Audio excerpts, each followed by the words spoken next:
예, 오세훈 시장 뉴스 참 오랜만입니다. 경찰이 오늘 오전에 오세훈 시장의 서울시를 전격 압수수색했습니다. 오전 9시부터 조금 전까지 대략 7시간에 걸친 이 압수수색은요, 오 시장의 선거법 위반 고발 사건과 관련돼 있습니다. 서울시 즉각 반발했는데요. 이 얘기부터 하나하나 만나보겠습니다. 서정욱 변호사님, 오늘 7시간 정도 압수수색이 진행됐는데 공교롭게도 오세훈 시장이 자리를 비운 사이에 이루어졌더라고요. 경찰의 압수수색이. 저는 이제 이번 압수수색 보면서 정말 이게 과잉 수사도 이게 어느 정도지 정말 경찰이 이제 해도 너무한다 이런 생각이 들어요. 제가 이제 법언을 하나 소개하면 켈젠이라는 유명한 법학자가 있어요. 이분은 이제 법이라는 거는 저울하고 이게 칼이 있어야 돼요. 예. 물론 이제 칼이 없으면 그런 법이 무기력이에요. 근데 저울이 없는 법은요, 그건 이게 야망 그 자체입니다. 이번에 경찰의 압수수색은 전에게 저울이 없는 전에게 야망 그 자체다. 이건 이게 명백한 과잉 수사라 보는 게요. 혐의가 뭐냐면 혐의가 이제 토론회 할 때 오세훈 시장이 파이시티 사건 있잖아요. 예. 파이시티 사건이 이제 본인이 서울시장일 때하고 좀 무관하다. 인허가 기억이 없다. 이런 이게 토론 내용을 어느 단체가 이게 허위 사실이라고 고소한 거예요. 자, 그렇다면 이게 얼마든지 그 당시에 기사 내용이라든지 자료로서 충분히 판단할 수 있는 거잖아요. 이걸 이게 압수수색 해야만 이게 진실이 드러납니까? 압수수색의 필요성이 전혀 없는 이런 이게 과잉이고, 그리고 이제 상당성 면에서도 이렇게 모든 몇 개 부서를 이게 갑자기 시장이 없을 때 이렇게 전면적으로 압수수색해야 되는지 저는 도저히 납득할 수 없는 이런 이게 수사기 때문에 예. 경찰이 이게 정치적 중립을 어기는 게 아닌가 저는 이래 봅니다. 서 변호사님은 개인적인 시각으로는 이 오늘 압수수색이 꽤 부당하다라고 지적을 해주셨는데요. 지난 4월 오세훈 시장의 이 발언이 공직선거법 위반이라고 문제 제기가 됐었습니다. 화면 바로 보겠습니다. 이명박 대통령 시절에 오세훈 후보가 시장이던 시절에 이것을 갖다가 허가를 부탁을 했어요. 인허가를. 대통령의 최측근 최시중 전 방통위원장, 박영준 전 지식경제부 차관, 시장이 이걸 모를 수 있었을까요? 지금 파이시티 사건은 서울시 재직 시절에 서울시와 공개된 사건은 아닐 겁니다. 이 파이시티를 제가 쭉 읽어봤는데 이거는 시장의 허가와 시장의 어떤 허가 없이는 인허가를 하기가 힘든 상황이더라고요. 지금 제 기억에 파이시티는 전혀 제 임기 중에 인허가를 했던 사안은 아닌 걸로 기억이 됩니다. 그럼 나중에 확인을 해보면 될 것 같고요. 네. 당시 화면 봤고요. 이수훈 변호사님. 그러니까 본인 임기 중에 사건은 아니라고 기억한다라고 했는데 이게 거짓말. 그러니까 이게 허위로 드러나서 시민단체 고발했고 이게 그럼 오늘 압수수색까지 이어진 거네요?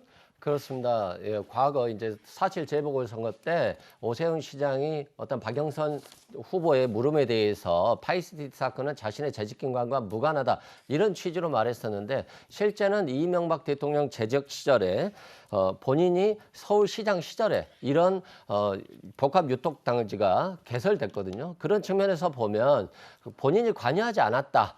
이런 것들이 허위일 가능성이 굉장히 높아졌고 그래서 압수수색이 이루어진 건데 압수수색 대상 같은 경우가 바로 이제 서울시 도시계획국 등 서울시에 국한됐습니다. 그렇기 때문에 뭐 오세훈 시장의 어떤 집이라든가 핸드폰이라든가 개인적인 물건에 대한 압수수색이 없었기 때문에 이게 과잉 수사라고 보기는 어려울 거예요. 실제 이재명 지사에 대해서도 과거 친형 강제 입원과 관련해서 오히려 집과 핸드폰과 관사까지 모두 다 압수수색이 이루어졌거든요. 그러니까 이것만 가지고는 과잉이라고 보기 어렵고 당시에 오세훈 시장의 최측근으로 알려진 강철원 비서실장이 금품을 수사한 혐의로 구속된 적이 있어요. 예. 그렇기 때문에 오세훈 시장이 몰랐다는 게 허위 아니냐 이런 의혹이 있는 것인데 실질적으로 이제 이번에 압수수색 대상은 아마도 오세훈 시장에게 보고가 올려간 서류들, 또 오세훈 시장이 결재를 한 서류들 그것들을 압수수색하기로 한 것으로 보여집니다. 그런데 서울시도 뭐 바로 즉각 반발을 했어요. 장혜철 변호사님. 당시 발언은 기록에 의존한 답변에 불과하다. 과잉 정치 수사다. 이렇게 서울시도 입장을 냈습니다. 네, 그리고 이 파이시티 실시 계획 인가와 건축 허가는 서초구청이 결정한 사안이라고 설명을 했는데 생방송 토론회 도중에 이 발언 내용만 가지고 경찰이 이 시청을 압수수색하는 건 굉장히 이례적인 일이죠. 그리고 대법원 판례를 보면 이재명 지사가 과거 생방송 토론 중에 친형 강제 입원과 관련하여서 허위 사실을 말한 부분이 인정이 됐지만 이 토론이라는 어떤 환경 속에서 고의가 아니라 약간의 어떤 이 기억의 오류에 의한 허위 발언 등은 죄를 물을 수 없다고 대법원에서 이미 판례로 적시해서 무죄 판결을 내린 사례가 우리가 보지 않았습니까? 불과 얼마 전에 있었던 그런 사례들이 있기 때문에 예. 저는 이 사건이 결국에는 경찰의 조금 보여주기식 수사로 끝나고 실제로 기소를 결정하거나 기소 이후에 뭔가 오세훈 시장에게 책임을 묻는 방향으로 결론이 나올 확률은 대단히 희박하다는 생각이 좀 듭니다. 그런데 정치권 일각에서는 오세훈 시장의 본인 의지와는 무관하게 여전히 그가 차기 대선 후보군으로도 거론되고 있기도 합니다. 관련 목소리 잠시 만나볼까요? 음모론 기사를 하나 봤는데 네. 이준석이 나중에는 오세훈을 띄우려고 한다. 그런 음모 읽어봤어요? 좋습니다. 그런 언급이 된다는 거는 뭐 전 나쁘지 않게 봅니다. 흥행 요소죠 그런 거. 저는 그런 상황은 그냥 호사가들의 이야기고 아까 말했던 것처럼 좀 재미를 돋구는 이야기 정도이지. 저는 오 시장님 쪽에서도 그런 의지를 밝히는 걸 들어본 적이 없습니다. 차기든 차차기든 어쨌든 오 시장이 유력 대선 후보 가운데 한 명이기 때문에 경찰이 의도적으로 무리한 압수수색을 오늘 벌였다. 뭐 여러 가지 풍문들이 벌써 나옵니다. 글쎄 뭐 너무 좀 확대 해석한 거 아닌가 싶습니다. 일단 이제 뭐 사실관계를 확인하기 위해서 이제 압수수색을 한 것 같고요. 뭐 그것까지 연장시키는 것은 뭐 좀 무리인 것 같고 그렇지만 어쨌거나 이 경선이 이제 버스가 출발했기 때문에 이제 그런 상황에서 과연 오세훈 시장이 다시금 일단 뭐 정말 긴급하게 투입될 수 있을까? 뭐 그 상황 자체는 그냥 정책의 상상력이라고 저는 보여집니다. 알겠습니다. 오늘 경찰의 서울시 전격 압수수색 얘기, 오세훈 시장 얘기 오랜만에 하나하나 짚어봤습니다. 이 소식은 여기까지고요. 그러면 지금까지 들어온 여러분들의 목소리를 차례로 만나보겠습니다. 첫 번째 댓글입니다.